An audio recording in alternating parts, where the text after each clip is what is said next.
Esta es una historia fascinante de amor y tragedia que ha perdurado a través de los siglos. La historia de Inés de Castro, la reina póstuma de Portugal, y el rey Pedro I. Inés de Castro era una niña cuando se enamoró del heredero de la corona de Portugal, el infante Pedro, pero este estaba prometido a otra mujer, la infanta Constanza Manuel. Este amor de adolescente la llevaría a la muerte.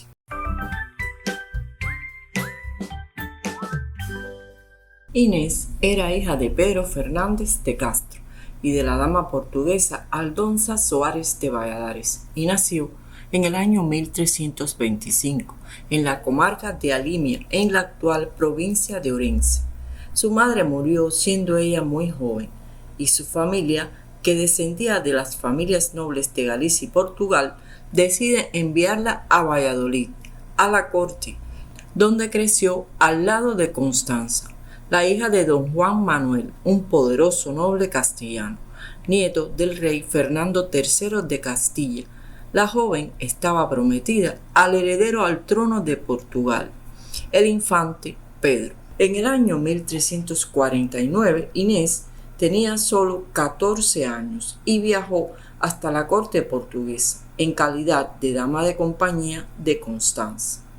Pedro y Constanza contrajeron nupcias en la ciudad portuguesa de Estremoz en el año 1340. Pero Pedro había quedado prendado de la dama de compañía de su esposa, Inés. Sobre la joven se ha dicho que era muy hermosa, de piel blanca, de pelo rubio y expresivos ojos azules. Y sucedió lo que tenía que suceder. Pedro e Inés se convirtieron en amantes. Pero la creciente influencia que ejercía la dama gallega sobre el príncipe heredero alarmó a su padre, el rey Alfonso IV, especialmente porque tras ella se encontraban sus hermanos, dos poderosos nobles gallegos, Álvaro Pérez de Castro y Fernando de Castro, cuya influencia en Portugal se haría sentir a través de su hermana, y que eran adalíes del partido castellano de los Castro, lo que podría propiciar la implicación de Portugal en las luchas dinásticas por la corona de Castilla, algo que a Alfonso IV no le convenía.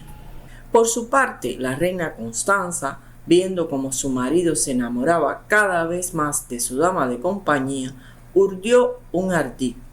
Hizo a Inés madrina de su hijo Luis. El motivo detrás de esta maniobra era que, como en la Iglesia Católica un padrino esencialmente se vuelve miembro de la familia, esto haría que el amorío se viera incestuoso. Sin embargo, desdichadamente, el infante murió a los pocos meses, y Pedro e Inés continuaron su apasionado romance. Es por ello que Alfonso IV destierra a Inés de Portugal, y ella se instala en el castillo de Alburquerque en Extremadura, España.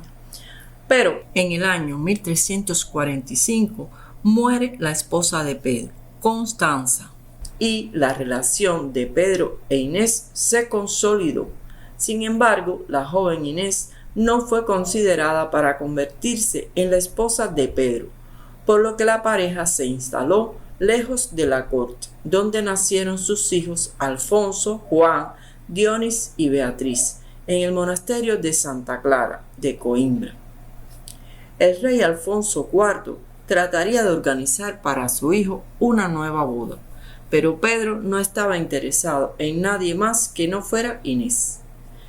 El único heredero legítimo de Pedro hasta el momento era Fernando, el hijo de su anterior esposa Constanza, por lo que si la unión de este con Inés se oficializaba, los hijos de Inés tendrían derecho a reclamar el trono de Portugal, y esto no era conveniente a los intereses de Alfonso IV.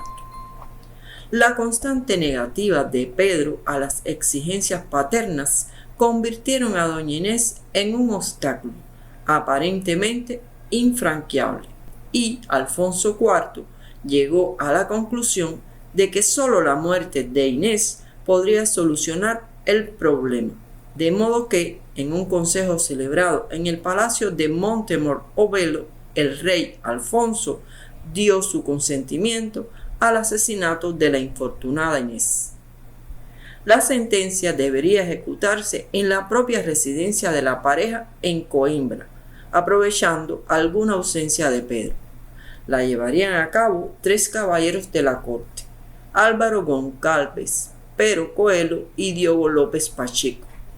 El hecho se produjo el 7 de enero del año 1355 en los jardines de la llamada Quinta de las Lágrimas de Coimbra. Allí murió Inés asesinada, e incluso algunas fuentes señalan que el hecho se llevó a cabo frente a sus hijos. El príncipe, al tener conocimiento del hecho, decidió vengarse de los asesinos rebelándose contra su padre y reunió a sus hombres de guerra, entre los que se encontraban los hermanos de Inés de Castro, y pasó al ataque en tierras del norte de Portugal. Los sublevados llegaron a sitiar la ciudad de Oporto. Y entonces la madre de Pedro, la reina Beatriz, hubo de intervenir para lograr, si no la reconciliación, al menos la paz entre los contendientes, que se formalizaría en Canaveses el 5 de agosto del año 1355. Y por este acuerdo el rey Alfonso delegaba una parte importante de sus responsabilidades al infante Pedro, quien a cambio deponía las armas, prometía olvidar el pasado y perdonaba a todos los implicados en la conjura que había acabado con la vida de su Inés. Pero las cosas no fueron tan sencillas. Los funerales que se le hicieron a Inés fueron suntuosos. Pedro ordenó la construcción de una tumba especial para su amada en el monasterio de Alcobaça, para que sus restos descansaran allí, y su construcción fue supervisada personalmente por Pedro, y cerca de la cual hizo erigir su propia tumba.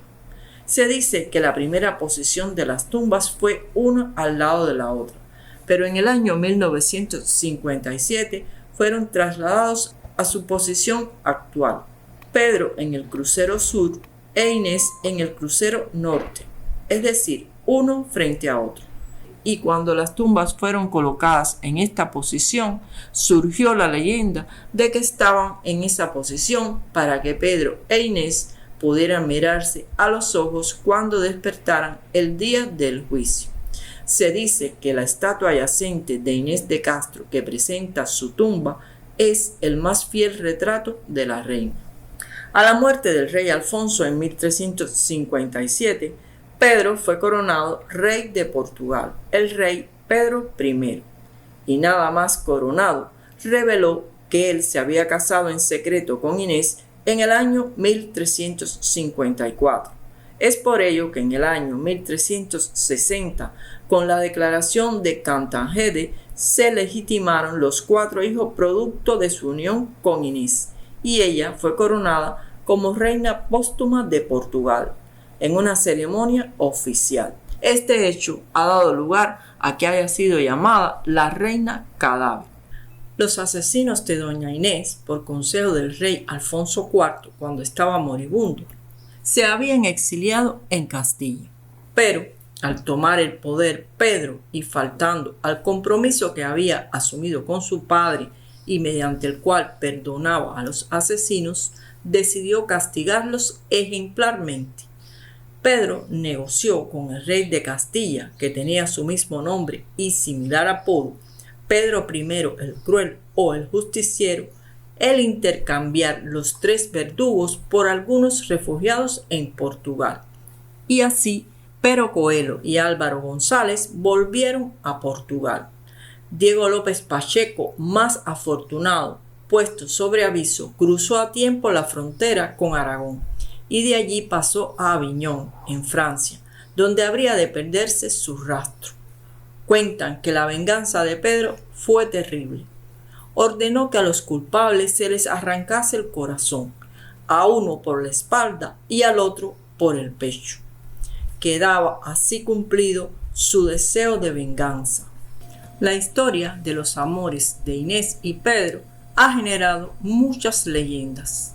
Una de ellas asegura que Pedro mandó a desenterrar el cadáver de su esposa y que obligó a la corte portuguesa a rendirle pleitesía. Se cree que tal situación no es más que la idealización del traslado de los restos de Inés al monasterio de Santa María de Alcobac. Este relato aparece por primera vez en las crónicas del rey Alfonso IV. Luego la literatura y el arte no fueron indiferentes a la historia y ha sido tratada en diversos poemas y obras de teatro en Portugal. Luego pasó a la literatura castellana y Francia tampoco fue ajena a la fascinación del personaje, que fue llevado al teatro en varias ocasiones. Y en Italia se compuso una ópera titulada Inés de Castro y otras múltiples representaciones alrededor del mundo. Y la leyenda también ha sido llevada al cine. En 1944 se realizó una coproducción gallego-portuguesa titulada Inés de Castro. La pintura también recogió la coronación póstuma de Inés de Castro en un lienzo del pintor historicista Martínez Cubers, que fue destruido en el transcurso de un incendio, pero del que se conservan numerosas copias. La descendencia de la reina Inés de Castro no alcanzó inmediatamente trono alguno, pero se emparentó con numerosas familias reinantes de Europa. Como curiosidad, les cuento que en la finca de las Lágrimas, donde se supone que murió Inés, se encuentra una fuente llamada la Fuente de las Lágrimas. Las leyendas populares aseguran que el agua de la fuente se alimenta de las lágrimas vertidas por Inés cuando murió y que su sangre todavía mancha de rojo su fondo de piedra. También aseguran que la finca está embrujada por el fantasma de Inés, a quien se le escucha llorar desconsoladamente, buscando a su amor perdido, Pedro. Pero esto sabemos que son solo leyendas. Desdichadamente, esta historia no tuvo un final feliz. Fue la triste historia de una joven que fue víctima de la lucha de intereses de la realeza portuguesa del siglo XIV. ¿Qué les ha parecido? Me gustaría conocer sus opiniones. Pueden ponerla en los comentarios. Los leo. Y hemos llegado al final. Gracias a todos los que ven nuestros videos, a los que nos regalan su like y a los que se suscriben. Y si aún no se ha suscrito, lo animo a que lo haga.